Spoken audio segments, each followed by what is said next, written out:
I'm a sentimental sap, that's all. What's the use in trying not to fall? For New York entertainers Elliot and Deborah Novak, rehearsals are routine.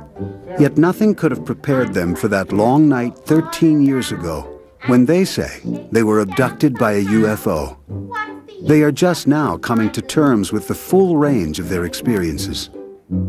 I remember thinking to myself, God, if they want to take us, let's go with them. I have a fond memory of it is because it felt like a letdown when it was over. Not like I was relieved when it was over. I felt like I wanted it to go on longer, and here I was back, in New York. Television producer, writer, and entertainer Elliot Novak and his then-fiancée performer Deborah Studer finished their show at Grossinger's Resort Hotel in the Catskill Mountains at 11 o'clock on August 23, 1984. Within minutes, they had packed their bags and props and were on their way back to New York City via Route 17 South, a trip that would ordinarily take them about 2 hours. Tonight, however, things didn't work as usual. Elliot looked up and saw a set of mysterious blinking lights. He pointed them out to Deborah, and she pulled over. The lights stopped blinking and began to move toward them.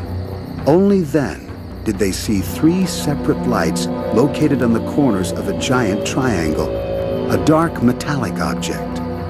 This illustration is Elliot's interpretation of what they saw.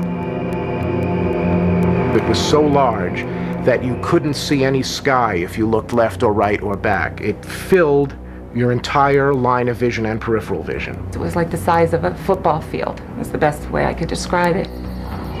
The object moved over the car without making a sound and suddenly stopped, bathing them with an intense bluish-white light. I remember at one point seeing a flash of light and then nothing. I do remember the feeling of butterflies in my stomach and as if you were in a small plane that was going up and down and changing altitude. The next thing they remember, the object was gone. The passenger door was open and Elliot's legs were hanging out. But there was something even more puzzling. I raised myself up and closed my pants up. I had no idea what was going on, why my pants were down, what I was doing with my legs out of the car, why Debbie didn't say to me, "What are you doing with your legs out of the car with your pants down?" Nothing. We said nothing to each other. We just drove on. They arrived back in New York City about an hour and a half later than usual. In the morning, Elliot woke up feeling a strange soreness in his groin. The aftermath the next morning of being sore down there and having bruising on my thighs and on my legs and on my groin, and I urinated blood that morning for the only time in my life, the only time this ever happened to me.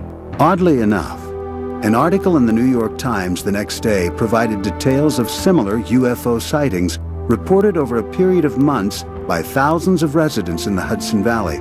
Accounts of a gigantic triangle with lights in the summer skies. Science educator and author Philip Imbrogno says he was one of those who saw the 3-cornered spacecraft. He has gathered more than 7,000 reports of related sightings in the area. Among these were more than 175 reports of abductions. Number of cases that offer good data. We're talking about people who are looking for publicity, people who have passed psychological testing and so on. The number in the Hudson Valley is still staggering, well over 175. I didn't know anything about abduction. I didn't know anything about spaceships, so it wasn't until after it was over did I really begin to think that I was taken aboard an alien spacecraft. In 1984, the Novaks were certain of the UFO sighting near Grossinger's in the Catskills. But it wasn't until February 1997, 13 years later, that they would consider the possibility they might have been among those abducted in the Hudson Valley. It all started when a friend gave Deborah a copy of Missing Time, written by UFO researcher Bud Hopkins. I opened it up and I couldn't put it down. I stayed up all night and read it. And I saw many similarities to things that had happened in my life. Not only the Grossinger experience, but other experiences in my life as well.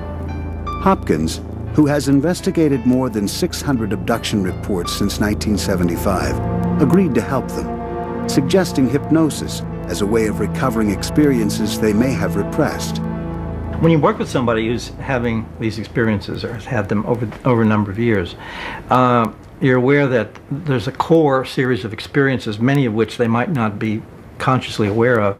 Bud Hopkins, while not a therapist, consults with psychologists and psychiatrists and has lectured to hundreds of mental health professionals who want to find out how to look into abduction experiences.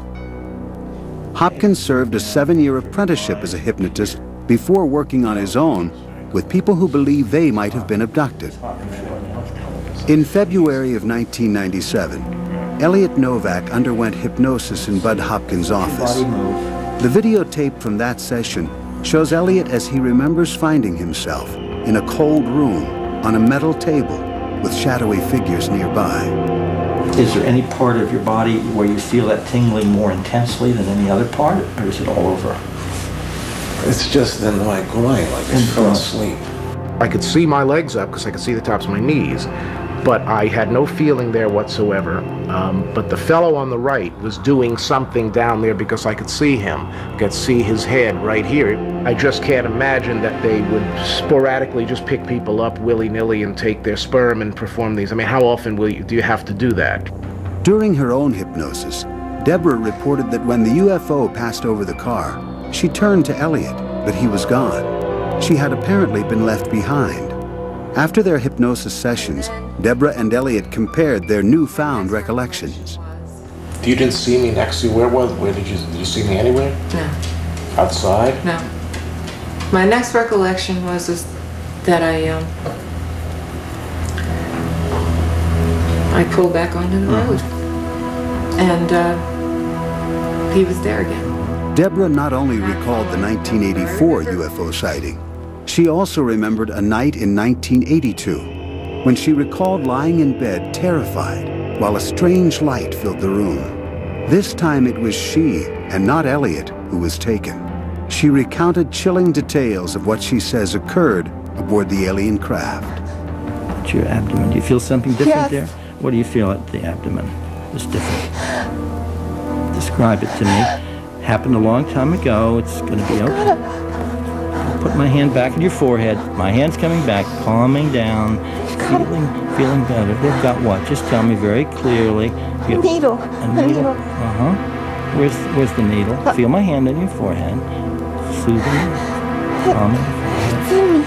It's in... Oh, God.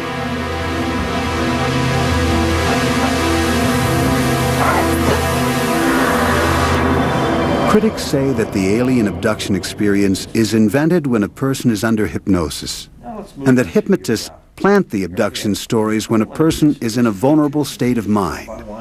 Even members of the UFO research community acknowledge that such manipulation is possible.